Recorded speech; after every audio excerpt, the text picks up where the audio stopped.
선교의 아버지 윌리엄 캐리라는 분이 있었습니다. 이분은 기독교가 선교에 대해서 잘 모르고 있을 때 선교의 동기부여를 시켜준 인물입니다. 윌리엄 캐리는 구두 수선공이었으면서 또 목회를 하는 분이었습니다. 말씀을 공부하다가 보니까 선교가 하나님의 뜻임을 깨닫게 되었습니다. 그래서 주위에 선교에 관심 있는 분들과 같이 선교를 위해서 기도했습니다. 그리고 선교단체를 만들었습니다. 선교단체로부터 인도로 파송을 받게 되었습니다. 얼마나 좋은 일이겠습니까? 얼마나 하나님이 기뻐하신 일입니까? 인도에 갔는데 그들에게는 많은 어려움이 닥쳤습니다. 5살 난 아들이 있었는데 인도에서 병이 걸려서 죽고만 했습니다. 아들을 잃은 이 어머니는 큰 충격을 받게 되죠. 그래서 정신병에 걸리게 됩니다. 윌리엄 캐리 선교사님은 선교하러 갔는데 아들이 죽고 아내는 정신병에 걸려가지고 가족을 간호하느냐고 선교 사역을 제대로 감당하지 못하게 됩니다.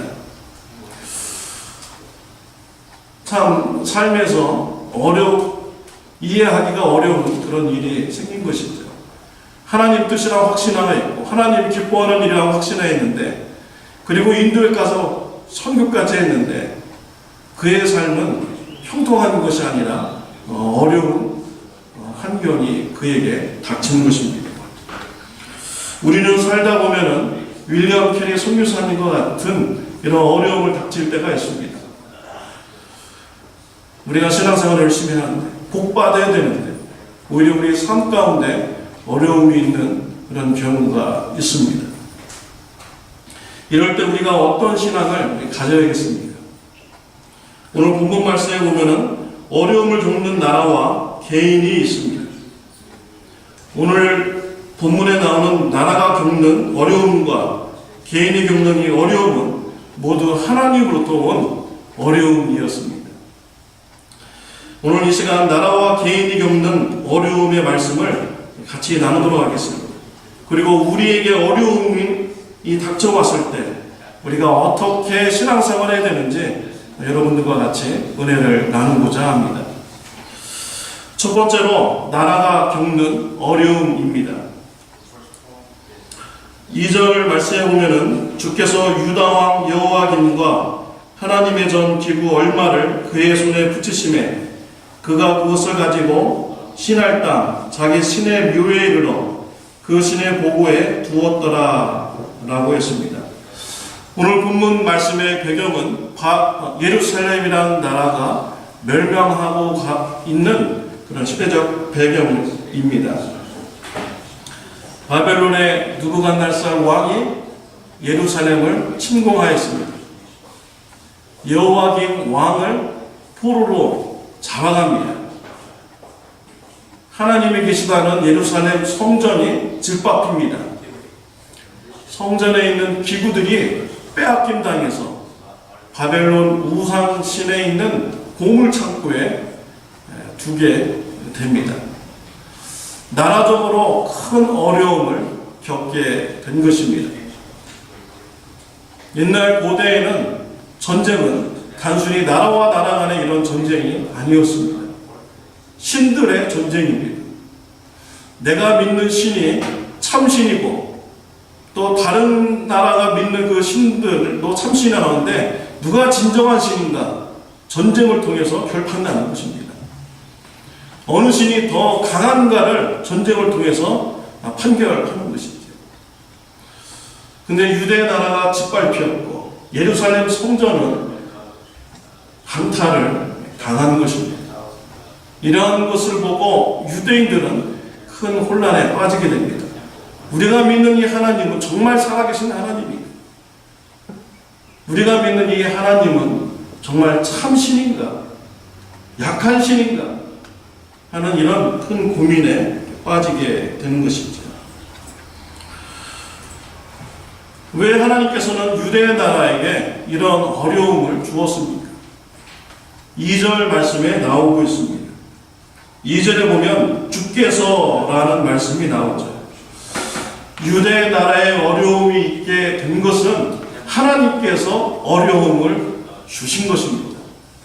그의 성전이 짓밟히도록 한 것 하나님께서 하신 거예요. 유대 나라 왕이 붙잡히게 한 것 하나님이 하신 것입니다. 유대 왕 여호와긴 왕이라는 사람이 어떤 사람입니까? 성경에 보면 역대서도 있고요, 열왕기서도 있습니다. 그 역사서죠. 여호와긴 왕의 행적에 대해서 기록이 되어 있습니다. 여호와 보시기에 악을 행하였더라 라고 기록이 되어 있습니다. 여호와기는 우상을 섬기는 자였습니다. 하나님을 섬기지 않았던 것입니다. 하나님은 이사야 선지자를 보내서 회개토록 말씀했어요. 근데 오히려 이사야 선지자를 핍박하는 이런 여호와긴 왕이었던 것입니다. 하나님께서 이 여호와긴 왕을 심판을 하신 것입니다. 성전은 어떻습니까? 우상 숭배자들로 가득 찬 성전이었습니다. 하나님을 섬긴다고 하지만 바알신을 섬겼고요, 세상 재물을 따라다니는 의지하는 이런 사람들이었습니다. 그런 사람들이 와서 하나님 앞에 예배드리며 복 달라고 하는 그런 성전이었던 것입니다. 하나님은 그러한 성전을 떠나셨습니다. 그리고 그 성전이 이방인에 의해서 짓밟히도록 한 것입니다. 그렇다고 해서 하나님께서 완전히 유대 백성을 버린 것은 아닙니다. 우리가요, 무관심한 사람들한테는요, 우리가 별로 싫어하는 사람한테는 관심을 쓰지 않아요. 그렇죠? 그러나 내가 사랑하는 자는 관심이 있습니다. 내 자녀가 잘못된 길로 가면은 어떻게 합니까? 매를 듭니다. 책망을 합니다. 그래서 그의 잘못한 것을 깨닫게 해주고 바른 길로 돌아서도록 하는 것이 그 부모가 자녀를 사랑하는 것이죠. 유대 백성에게 이렇게 어려움을 준 것은요, 유대 백성을 버리려고 하는 것이 아닙니다. 유대 백성에게 옳은 길로 돌아오도록 하기 위해서 하나님께서 어려움을 준 것입니다. 이 유대 백성은 바벨론의 포로로 끌려가죠. 그곳에서 그들은 큰 혼란에 빠졌다가 자신들의 죄를 깨닫게 됩니다. 우리의 죄 때문에 우리가 이렇게 바벨론에서 포로 생활한다는 것을 알게 됩니다. 회개하였습니다. 정결한 신앙을 가진 후에 하나님은 이스라엘 백성들을 다시 유대 땅으로 불러 이끌어셨습니다. 유대 나라가 멸망할 때 모든 게 다 끝났다고 생각할 수 있습니다. 그러나 그때부터 하나님께서는 역사하시기 시작하신 것입니다. 유대 나라를 변화시키려고 역사하시는 것입니다. 이 나라의 어려움을 당할 때 우리를 돌아봐야 됩니다. 나의 죄된 삶이 있지 않은가 돌아봐야 되고요, 회개해야 되는 것입니다. 우리는 어제 우리 성도님들과 같이 멕시코에 단교 선교 다녀왔습니다. 우리 대학생도 갔는데요, 그때 처음 간 거예요, 멕시코를. 차 타고 탁 넘어갔는데 너무 세상이 달라지니까 놀랐다는 것입니다. 그리고 미국에 살고 있다는 자체가 너무나도 감사하다고 그 학생이 얘기하더라고요. 이 멕시코라는 나라가 그 국경선 하나인데 미국하고 엄청난 차이가 납니다. 선교사님들이 그러는데 멕시코에서 최고 부자가요, 세계에서 최고 부자가요. 그런데 그 국민들은요, 굉장히 못 사는 거예요. 왜 그렇습니까? 나라가 부패했기 때문인데, 나라의 지도자들이 상류층만 잘 살고요, 가난한 사람들을 돌보지 않고 국민들을 잘 살게 이렇게 만들려고 하는 그런 의지가 없는 것입니다. 부패했기 때문에 그 나라가 어렵게 된 것이죠. 이 나라에 어려움이 있을 때요, 돌아보아야 됩니다. 우리가 뭐가 잘못됐는지 돌아봐야 되는 것이죠. 우리 교회도 마찬가지입니다. 이 교회도 뭔가 어려움이 있을 때 우리 신앙 공동체를 돌아봐야 돼요. 우리 신앙 공동체에 죄된 모습이 있는가 돌아봐야 돼요. 여러분, 우리가 지난주부터 새벽 기도를 다시 시작하고 기도의 재단을 우리가 쌓기 시작했습니다. 여러분, 기도할 때 우리가 살고 있는 이 미국을 위해서도 여러분 기도해 주시기 바랍니다. 미국의 나라가 점점 더 부패해져 가면은 하나님께서 이 나라를 축복해 주시지 않는 것입니다. 회개하고 어려움을 주실 수도 있는 것입니다. 이 미국이라는 나라가 하나님 앞에 정결하게 바로 서야 도덕적으로도 바로 서고 가난한 자와 약한 자를 돌보는 이런 나라가 될 때 하나님으로부터 축복받는 나라가 되고 우리도 열심히 평안한 가운데 신앙생활하고요 선교할 수가 있는 것입니다. 우리 교회도 마찬가지입니다. 우리 교회도 어려움이 있을 때 돌아봐야 돼요. 하나님 앞에 바로 올바른 신앙생활을 하고 있는 교회인가 깨어있는 교회인가 우리가 돌아봐야 돼요. 기도할 때요 우리 교회를 위해서 기도해 주시는 저와 여러분들이 되시기를 바랍니다. 회개가 넘치는 교회가 되도록 기도하여 주시기를 바랍니다. 두 번째로 개인이 겪는 어려움이 있습니다. 7절 말씀에 보면은 우리 다 같이 읽도록 하겠습니다. 환관장이 그들의 이름을 고쳐 다니엘은 벨드사살이라 하고 하냐나는 사드렉이라 하고 미사엘은 메삭이라 하고 아사라는 아벤느고라 하였더라 했습니다. 나라가 어려움을 당하고 왕이 포로로 끌려갔습니다. 왕만 끌려간 것이 아니라 귀족들도 같이 1차적으로 끌려갔습니다. 왕족들도 끌려갔습니다. 어른들만 끌려간 것은 아니라 청소년들, 유스그룹 아이들도 이렇게 끌려갔습니다. 다니엘과 이 세 친구들은 바벨론으로 끌려갈 때 그때 나이가 15살 정도 됐을 거라고 성경학자들은 이렇게 추정을 하고 있습니다. 정말 그 어린 학생들 뭘 알겠습니까? 그들이 무슨 죄를 지었겠습니까? 근데 그들이 끌려가는 거예요. 포로 생활로 붙잡혀가는 것입니다. 자, 근데 이 학생들을 보면요, 굉장히 장래가 촉망되는 이런 학생들이었습니다. 바벨론 왕은 세계 여러 나라를 정복하고요, 그 정복한 나라에서 인재를 굉장히 중요하게 생각하는 사람이었어요. 아주 똑똑한 사람들을 뽑아서 바벨론식으로 교육을 시키고 그 나라의 인재로 이렇게 사용하는 이런 사람이었습니다. 그래가지고 유대 나라에서도 포로로 사람들이 잡아왔는데 그 중에서 똑똑한 사람들, 외모가 훌륭한 사람들, 이런 사람들 다 뽑았는데 이 다니엘이 뽑혔고 그의 세 친구들이 뽑히게 된 것입니다. 그러니까 얼마나 이게 똑똑한 사람들입니까? 외적어도 훌륭하고요. 유대 나라에 있었으면 잘 나가는 이런 학생들인 것이죠. 장래가 그냥 보장된 이런 학생들입니다. 또 게다가 그 학생들은요, 믿음이 얼마나 좋은지 모릅니다. 그들의 이름을 이렇게 보십시오. 이 다니엘이라는 이름의 뜻은 하나님은 나의 심판자라는 뜻이고요. 하나냐는 하나님과 같은 자가 누구냐? 미사엘은 하나님은 의로우시다.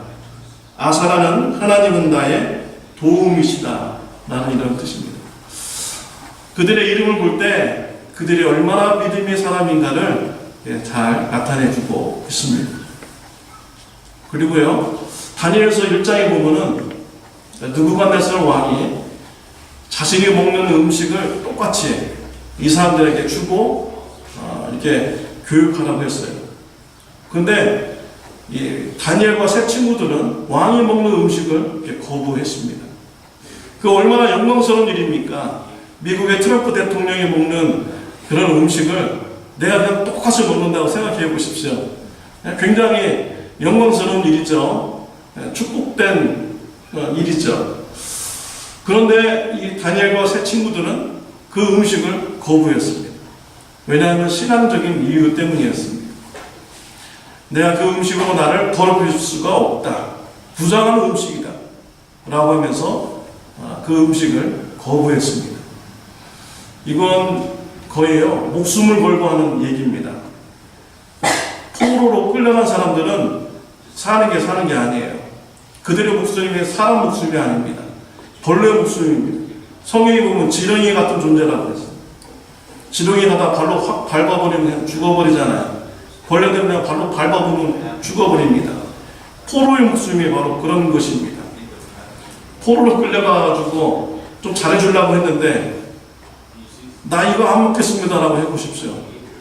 이거 좀 잘해줬더니 벌레 같은 놈들 하면서 그냥 확 밟아버리면 그냥 죽는 거예요. 목숨 내놓고 한 것입니다. 그들이 얼마나 신앙인인가를 잘 나타내고 있는 것이죠.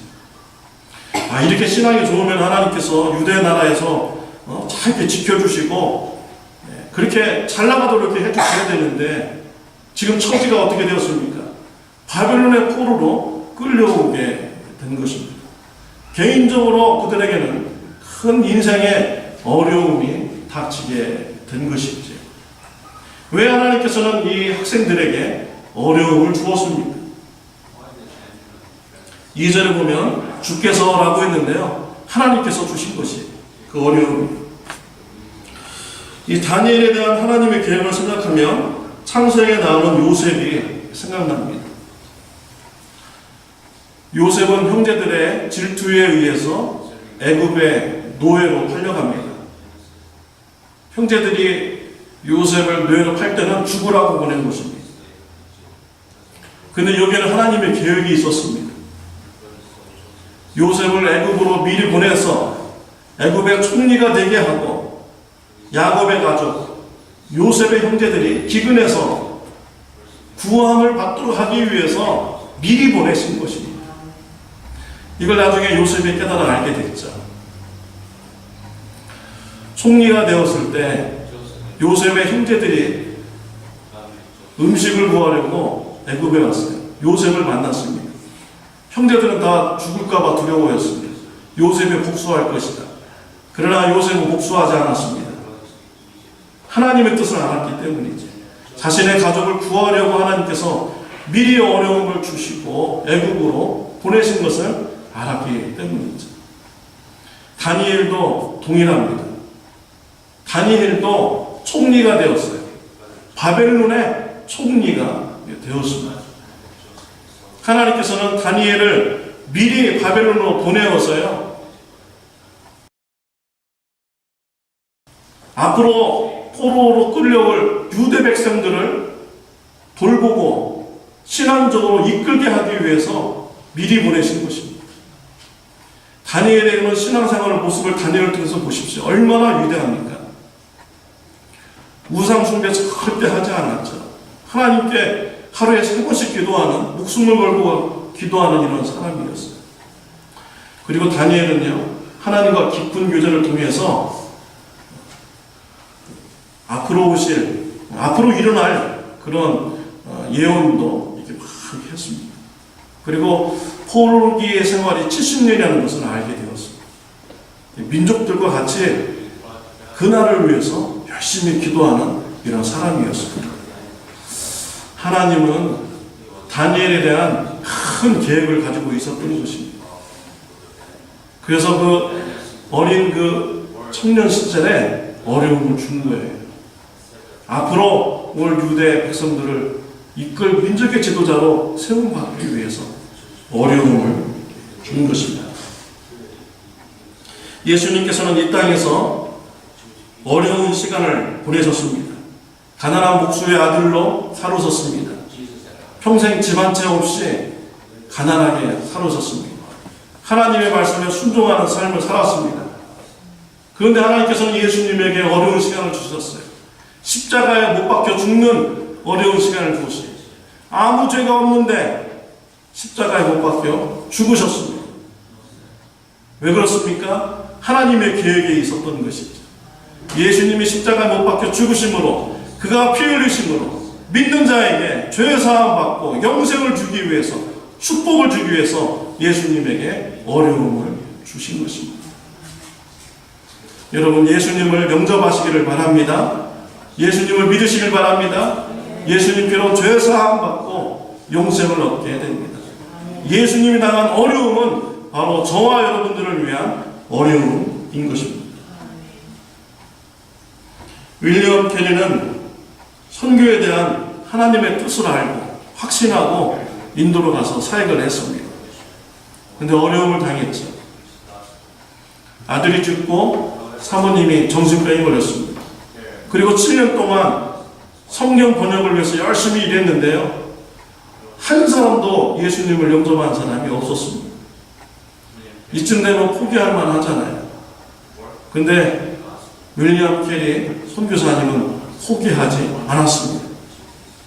그는 이렇게 말했습니다. 하나님으로부터 위대한 일들을 기대하라. 하나님을 위해 위대한 일들을 성취하라. 이런 말을 했어요. 그 어려움 중에 하나님께 기대를 걸었어요. 하나님께서 분명히 계획을 가신 줄 믿습니다. 큰 뜻을 이룰 줄 믿습니다. 그 어려움 중에 기대를 가졌습니다. 하나님께서 윌리엄 캐리에게 동역자를 보내주었어요. 오드와 마시만이라는 동역자를 보내주었습니다. 가족으로부터 힘을 합쳐서 사역할 수 없게 되니까 동역자를 보내주어서 그들과 같이 공동체 생활하고 힘을 얻어서 선교사역을 열심히 할 수 있게 하신 것입니다. 그 두 친구들과 함께 성경 번역을 했고요, 신학교를 세웠습니다. 그 18년간 600명이 넘는 사람들이 침례를 받고 예수님을 영접하였습니다.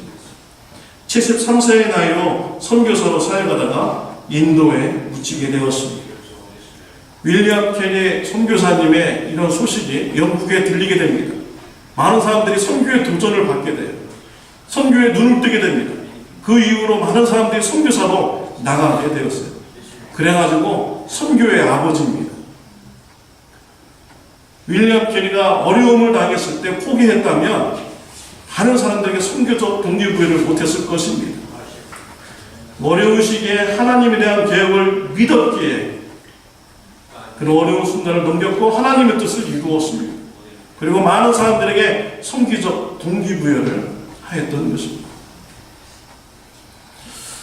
사랑하는 성도 여러분, 윌리엄 캐리뿐만 아닙니다. 우리들도 신앙생활을 하다 보면은 어려움을, 우리가 어려운 시간을 가지게 되는 것이죠.